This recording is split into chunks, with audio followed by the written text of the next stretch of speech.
Queremos lembrar você que todos os slides, essas figuras ilustrativas que nós usamos aqui nos vídeos, estão disponíveis aí no nosso blog e depois no SlideSheet também.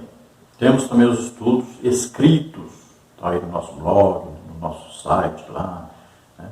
Então você entra, pegue gratuitamente. Tópico 1 aí da lição, como a Bíblia está organizada. Vamos ver então o subtópico 1, definição do termo Bíblia. A palavra Bíblia tem origem tanto no vocábulo grego como no latim.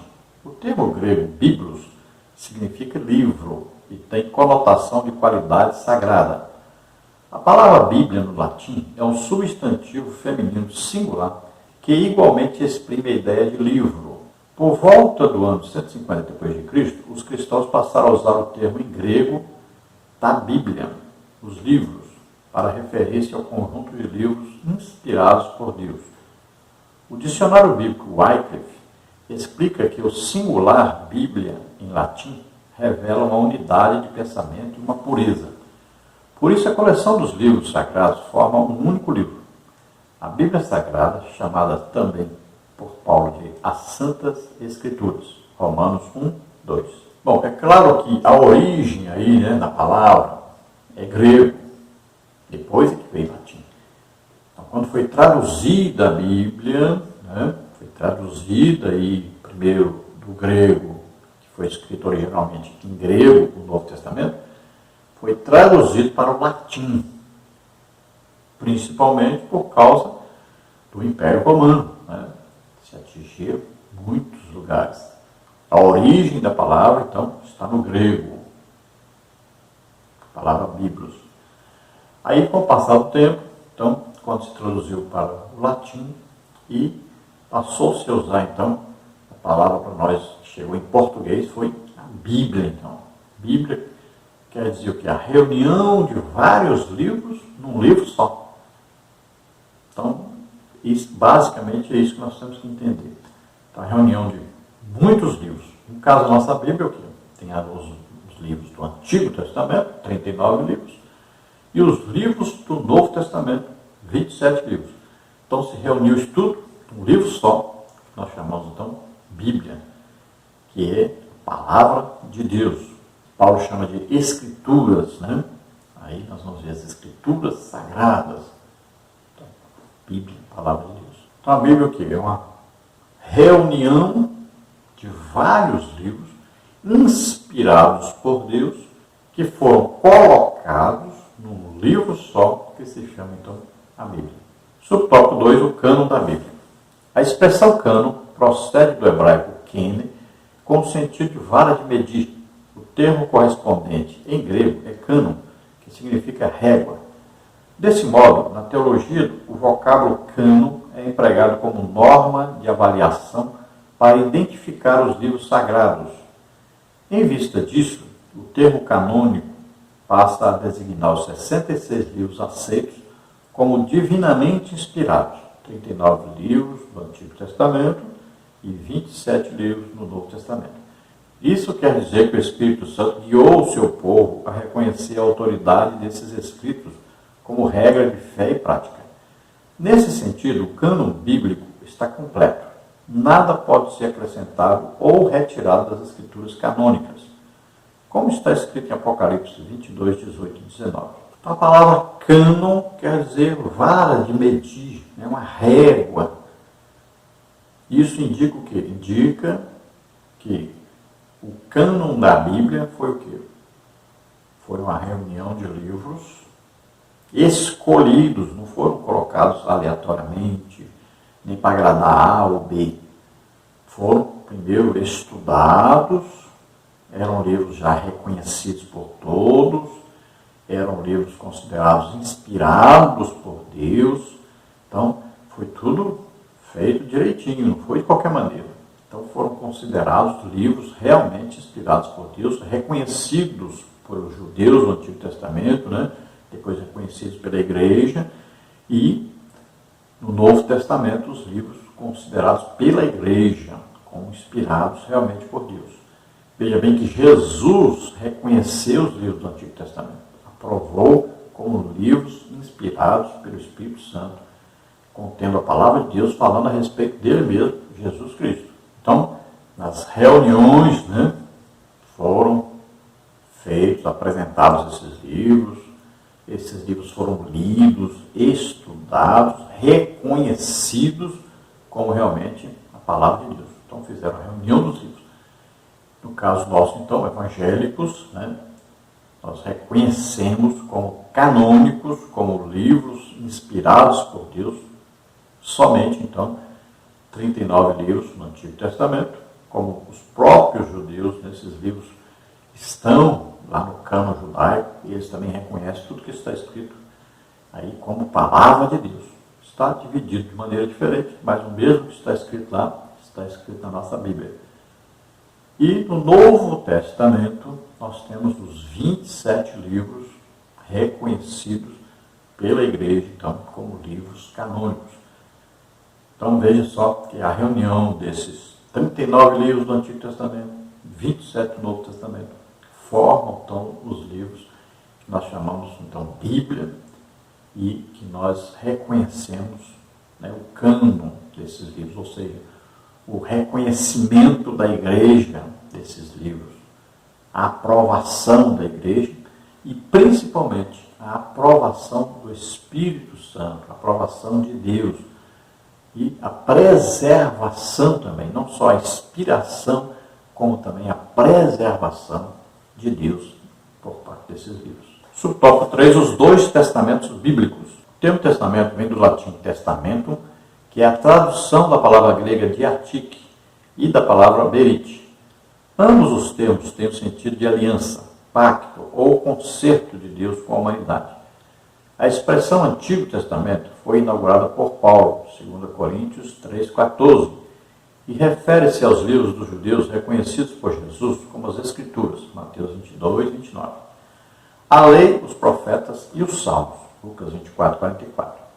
O termo Novo Testamento foi usado para se referir ao cumprimento profético de Jesus como mediador da nova aliança, Jeremias 31, 31, 1 Coríntios 11, 25, Hebreus 8, 6 a 13 e 12, 24. Essa expressão também passou a designar os escritos inspirados dos cristãos, igualmente reconhecidos como as Escrituras, como está em 2º livro de Pedro 3, 15 e 16. Então nós usamos a palavra testamento, né? Mas na verdade o que é? Aliança. Então, antiga aliança, nova aliança. Antiga aliança é o Antigo Testamento, o Velho Testamento. Nova aliança, o Novo Testamento. Então, aí nós temos que entender um pouco sobre a aliança. Eu tenho um estudo muito bom para você sobre a aliança, você pode entrar no nosso site, vou colocar aí o endereço para você. Todo crente deveria conhecer alguma coisa sobre o que significa uma aliança, como era feita a aliança, quais as exigências de aliança. Então você vai ver que no Antigo Testamento havia uma aliança, então havia as promessas, mas também existiam as normas dessa aliança. E no Novo Testamento você vai ver que Jesus passou por tudo isso, cumprindo todas as normas da aliança, né? E levou sobre ele também todas as maldições, tudo que era ruim, porque nós não cumprimos corretamente a aliança.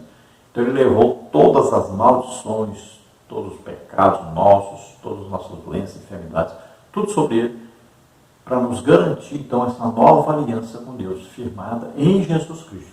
Sempre em Jesus. A nova aliança só é possível através de Jesus Cristo. Também é usada a palavra concerto, né? Então, um trato, um pacto. Se você estudar sobre as alianças, né, antigas, você vai ver lá. Então, Deus veio ao homem através de aliança.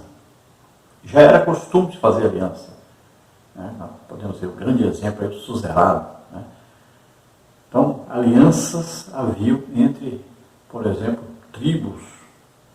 Então, um líder de uma tribo fazia aliança com outro líder de outra tribo, que aí, quando viesse o inimigo lutar contra eles, né, eles colocavam uma marca no braço ali.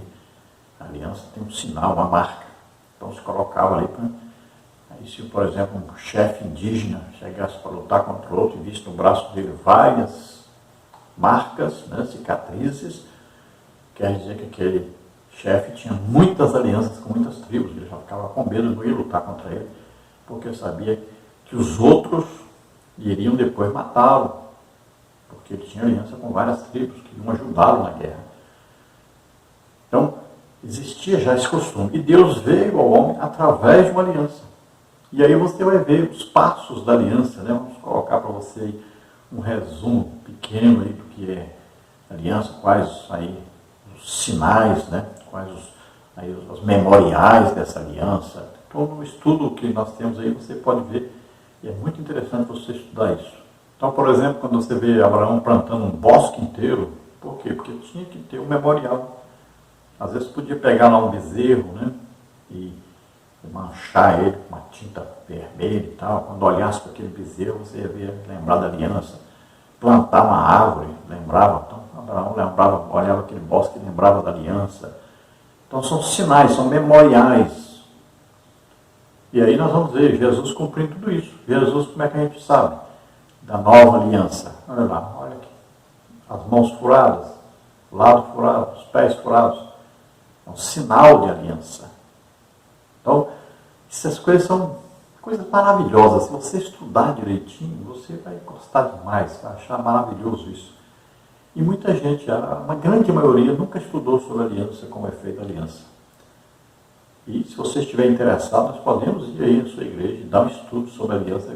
Você vai ficar maravilhado com isso. É muito interessante. Então, você vê lá Davi e Jonatas fazendo aliança, né? Porque a aliança dizia: então, quem lutar contra mim, luta contra você. Quem lutar contra você, luta contra mim. Então, ali foi dado espada, né, armadura, porque ali havia uma troca de presentes, e havia um compromisso. E as armas, né, ali entra a questão das armas de guerra, uma aliança. Então, tudo isso que você vai vendo, você acha maravilhoso, né? Veja lá, Abraão, né, dividiu o animal ao meio, duas partes, uma parte para lá, uma parte para cá, para fazer aliança com Deus. Ele não dava conta de fazer aliança, né?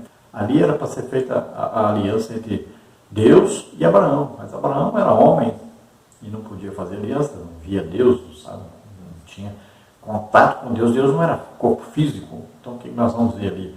Vamos ver ali um fogareiro, né? E vamos ver uma tocha andando pelas metades daquele animal, fazendo um oito deitado, que é o sinal de aliança, né? E a aliança infinita, passa de pai para filho. Por isso mesmo Davi chamou lá o filho de Jonatas, né? Mefibosete, porque ele tinha aliança com Jonatas, passava de pai para filho. Então, tudo isso você vai entendendo depois, aí, lendo a palavra de Deus, você, isso aqui é da aliança. Então, são coisas maravilhosas para você estudar e aprender a palavra de Deus. Leia, estude sobre a aliança. Então, Antigo Testamento, Antiga Aliança, ali tinha então o pacto de Deus com Abraão, com o povo de Abraão, né? Vamos ver lá, começou com Adão, né? Tem lá o pacto adâmico, né? Que é a aliança adâmica. Aí tem a aliança abraâmica, tem a noética antes, né? Então, são várias alianças que foram feitas, tá? E no Novo Testamento a aliança é feita com Cristo. Em Cristo, nós estamos em Cristo, por isso temos aliança com Deus. Embora a maioria não saiba nem o que é aliança, mas estamos em aliança com Deus. Então, a antiga aliança prometia um Salvador, um Messias. E a nova aliança vem cumprindo essa promessa de Deus, trazendo então o Messias, Jesus Cristo, o Salvador. E a nova aliança então é feita no sangue de Jesus. No Antigo Testamento a aliança era feita com sangue de bodes, de ovelhas, né? Mas no Novo Testamento a nova aliança é feita com o sangue de Jesus Cristo. O sacrifício é perfeito. E o sacrificado também é perfeito. Glória a Deus. No tópico 2 nós vamos ver aí o Antigo Testamento. Subtópico 1, os livros do Antigo Testamento. A classificação dos livros do Antigo Testamento, tal qual a conhecemos hoje, se divide nos seguintes grupos. Pentateuco, né, que é a lei, constituída por 5 livros de Gênesis a Deuteronômio. Depois os livros históricos, formado aí por 12 livros, né, de Josué até Esté. Depois os livros poéticos, composto de 5 livros de Jó, a Cantares de Salomão. E os livros proféticos, que se subdividem em profetas maiores, com 5 livros, de Isaías a Daniel, e profetas menores, com 12 livros, de Oséias a Malaquias. A divisão utilizada pelos judeus era tripartida. Então, era a lei, os profetas e os salmos ou escritos, como está em Lucas 24, 44. Apesar de a cultura judaica fazer uma categorização diferente, o conjunto do Antigo Testamento soma os mesmos 39 livros divinamente inspirados, tanto para os judeus como para os cristãos. Então, a nossa Bíblia ela foi separada diferente, né? Dos judeus, no Antigo Testamento, ela é tripartida, ou seja, 3 partes, como Jesus disse, né? Lei, profetas, salmos, ou escritos também. Veja bem que nós colocamos o quê? Separados aí, ó. Nós chamamos, então, lei, os 5 primeiros livros, de Gênesis até Deuteronômio. Fica bem fácil para você dar aula usando essa tabela aí, que já está tudo separadinho aí. Olha aí. Então, o Pentateuco, a lei, 5 livros, de Gênesis a Deuteronômio. Aí tem a letra B, de históricos, livros históricos. São 12 livros, né, que vão aí de Josué até Esté. Depois os livros poéticos, que são 5 livros, de Jó a Cantares de Salomão. Depois os livros proféticos, veja aí, profetas maiores, 6 livros, de Isaías até Daniel. Profetas menores, 12 livros, que são de Oséias a Malaquias. Então veja bem que profetas maiores, quer dizer, aqueles que escreveram maior quantidade, né? Escreveram mais, então os livros são maiores. E profetas menores, então aqueles que escreveram menos, escreveram pouco. Não quer dizer que um era maior do que o outro, um melhor do que o outro. Não. Então todos eram profetas, mas a quantidade, né, que está no livro de cada um, então profetas maiores escreveram mais, profetas menores escreveram menos. Então é importante você saber que todos os livros que estão na nossa Bíblia, do Antigo Testamento, são iguais, tudo que está escrito é igual ao que está escrito lá na Bíblia dos judeus, que é só o Antigo Testamento. Eles não têm Novo Testamento na Bíblia deles. Então, o Antigo Testamento lá deles, tudo que está escrito lá, está escrito na nossa Bíblia do mesmo modo. Então, não há diferença. Eles não têm na Bíblia deles outros livros além dos livros que nós temos. Agora, a Igreja Católica Romana que tem os livros apócrifos. Então, acrescentados após o cânon. Então, esses livros apócrifos, né, que tem na Igreja Católica Romana, tem na Igreja Ortodoxa, alguns outros também. Então, esses livros foram colocados depois do cânon. Esses livros não são considerados canônicos pela Igreja Evangélica. Então, por quê? Porque estão fora do primeiro cânon que foi feito para se decidir quais os livros corretos. Então, esses livros aí que os católicos romanos utilizam, contêm, às vezes, feitiçaria, né? Então, heresias, coisas erradas. Tá? Oração por mortos e tal. Então, não concorda com o restante da Bíblia. E esses livros foram colocados depois. E os judeus não têm esses livros na Bíblia deles. Tá? A não ser, é claro, aqueles, né, lá de Alexandria, né, que fizeram lá do jeito que queriam e fizeram coisas erradas, né, e fizeram lá seus escritos do jeito que quiseram. Vamos ver o subtópico 2, canonicidade do Antigo Testamento. Existem 3 fatores basilares na avaliação de um livro canônico, a saber, a inspiração divina, que atesta se o livro é inspirado pelo Espírito Santo, como está em Neemias 9:30, Zacarias 7:12, 2 de Pedro 1:21. Reconhecimento do povo de Deus, que atesta se o livro era aceito como autêntico por seus primeiros leitores, né? Êxodo 24:3 e 7 e Daniel 9:2. E preservação pelo povo de Deus, que atesta se o livro era conservado como palavra de Deus, Deuteronômio 31, 24 a 26 e Daniel 9:2. Por conseguinte, A confirmação desses elementos revela que, desde o início, os livros do Antigo Testamento foram recebidos e guardados como inspirados e autorizados por Deus, dotados de veracidade e de autoridade. Juízes 3:4. Então, nós fizemos aí também uma tabelinha para você aí sobre a canonicidade do Antigo Testamento. Então, qual a base que usaram? Quais as normas? Que critério usaram para aprovar esses livros e desaprovar os outros livros? Então, a primeira coisa, mais importante, inspiração pelo Espírito Santo. Foram ver se esses livros eram inspirados pelo Espírito Santo. Como é que se descobriu isso? Então, foram ler os livros e sentiam, né, no coração, no entendimento, a paz, que era o próprio Espírito Santo, né, dando essa paz, essa tranquilidade, que esse livro era inspirado realmente pelo Espírito Santo. E fizeram uma exegese, foram ler esses livros, concordam com outros livros, então para considerar então o livro realmente inspirado pelo Espírito Santo. Outra coisa, reconhecimento do povo de Deus. Então, todo o povo adotou esse livro como realmente um livro vindo de Deus, como palavra de Deus, porque é uma coisa simples isso, né? Qualquer pessoa aceitou Jesus, ele já sabe que a Bíblia é a palavra de Deus. Então, é uma coisa assim, interessante isso, o reconhecimento do povo de Deus de que o livro é realmente a palavra de Deus.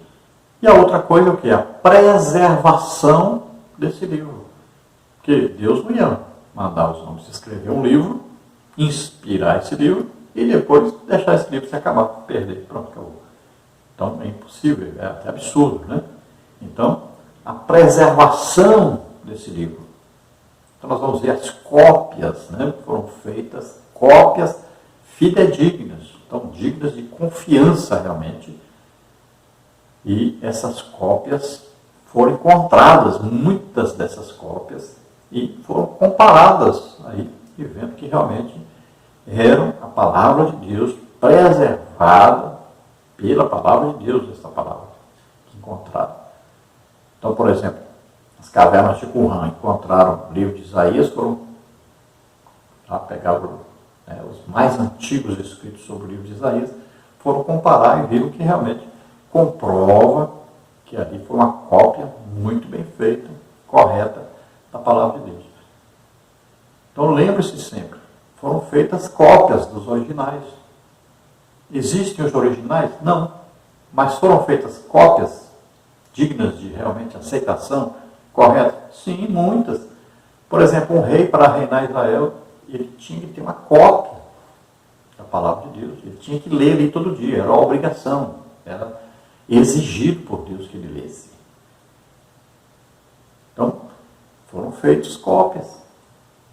E essas cópias são dignas de confiança, são legítimas. Então, como existem as cópias e realmente foram comparadas, achadas corretas, então se chegou à conclusão de que Deus mesmo preservou essa palavra. Aí no subtópico 3, nós temos particularidades do Antigo Testamento. Quase a totalidade dos livros foram escritos em hebraico, chamado na Bíblia de língua de Canaã, Isaías 19:18.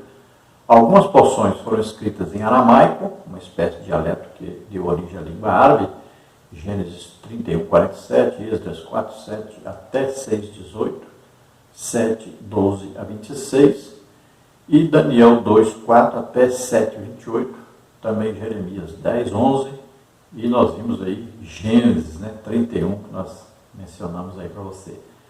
O último livro canônico foi o do profeta Malaquias, que o concluiu antes do ano 430 a.C. Desde então, nada mais pode ser acrescido ao cânon do Antigo Testamento. E conforme o teólogo Norman Geisler, para facilitar a tarefa de citar a Bíblia, em 1227 d.C., o texto foi dividido em capítulos, e por volta de 1445 d.C., o Antigo Testamento foi dividido em versículos. Então você precisa entender que no Antigo Testamento tudo foi escrito nessas línguas, hebraico e alguma parte em aramaico. Então, que vai de Gênesis até Malaquias, tudo isso aí, então, os 39 livros que estão na nossa Bíblia, então, formam o Antigo Testamento, ou a Antiga Aliança. Agora foi feito, então, o cânon desses livros, se reconheceu esses livros como vindos de Deus, inspirados por Deus e preservados por Deus, aceitos pelo povo de Deus, então esses livros não podem ser mudados mais, não pode ser aumentar nada, não pode diminuir nada, tem que preservar do jeito que está e aceitar-se do jeito que está, como palavra de Deus. Não haviam capítulos e nem versículos. Então, por volta de 1227, se iniciou então a colocar aí tudo em capítulos.